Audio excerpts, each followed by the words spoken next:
Please get ready for a dictation of exercise number 17 from Progressive Magazine of November 2021. 5 seconds.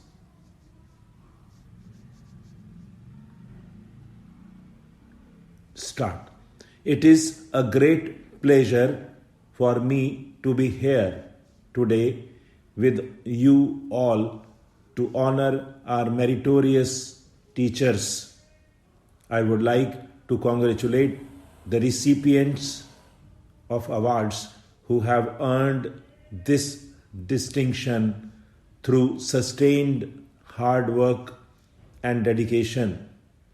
I am confident that this national recognition to teachers will inspire all others in the teaching profession to do their best and win similar recognition in the coming years. The nation is celebrating today the Teachers' Day, which coincides with the birthday of Dr. S. Radhakrishnan, an illustrious son of India and a distinguished predecessor of mine. He was a teacher himself, and his contribution to the world in the field of learning is well known. It is heartening to note that there are several teachers who are devoted to the profession and work hard for the development of young minds in spite of hardships and unsettling conditions in many areas. I hope that the entire teaching community will emulate their example and try to reach the standards attained by the award winners who are with us here today.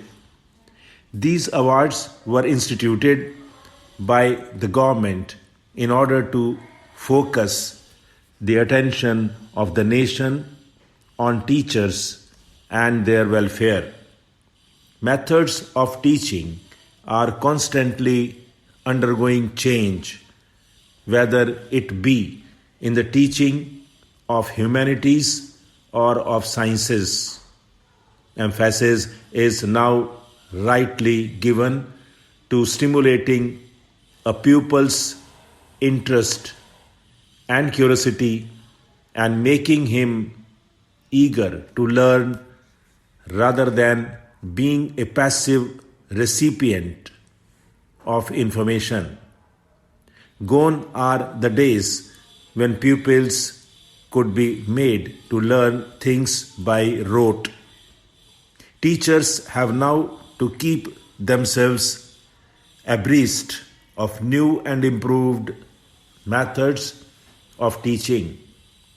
Among the directive principles of the Constitution is one which lays down that children be given opportunities and facilities to develop in a healthy manner, and the provision of free and compulsory education for all children until they complete the age of 14 years as enjoined by the Constitution.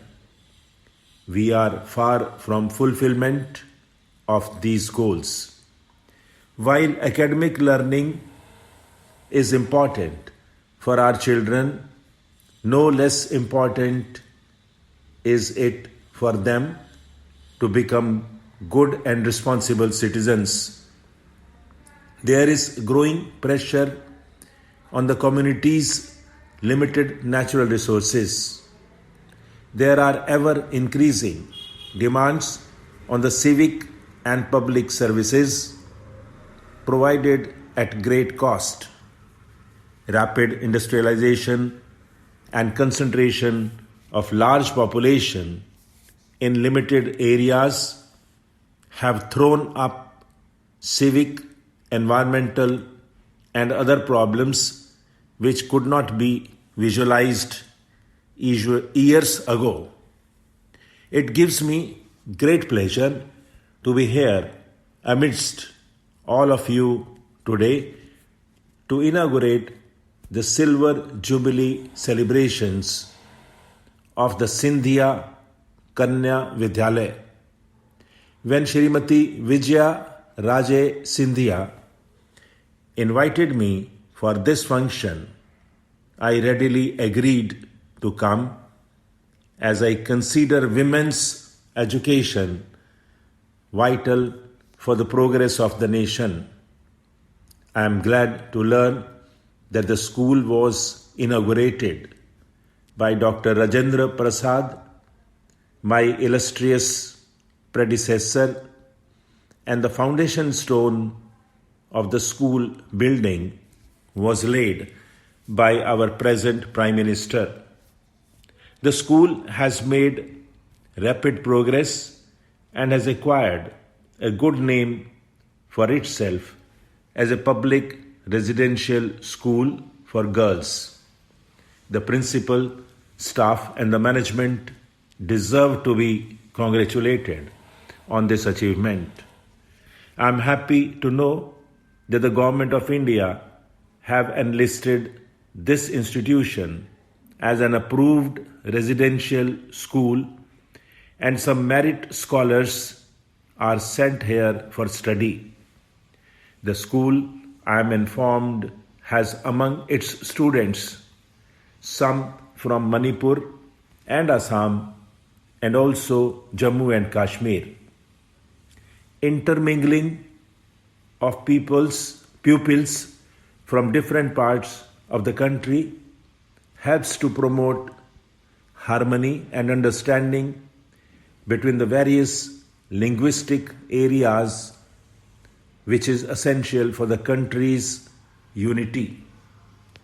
In our freedom struggle under the leadership of Mahatma Gandhi, women played a great role as they did earlier with Rani Jhansi Bai fighting the British. Here I must make a reference not only to these great women like Sarojini Naidu, who actively participated in the freedom struggle, but to the large number of women who looked after the families when their men folk courted arrest and went to jails and silently suffered privation in the hope of seeing a free India someday. Here, the memory of Kasturba Gandhi also comes before our minds and inspires us. Our ancient scriptures tell us that the gods are pleased where the women are held in esteem, and gods bless those families where women are happy and well treated. While this was so in the glorious past, these values were forgotten over the centuries because of many historical factors. The condition of women in India engaged the attention of great thinkers like Swami Vivekananda, who trace the downfall of India to the neglect of women and the masses. He said, in India there are two great evils forced on the women and grinding the poor, for which the Swamiji's program was emancipation of women and uplift of the masses. Pleading passionately for the education of women, Swamiji said, "It is only in the houses of educated and pious mothers that great men are born." In India, a social revolution has been brought in recent times with men and women enjoying equal rights here. Stop.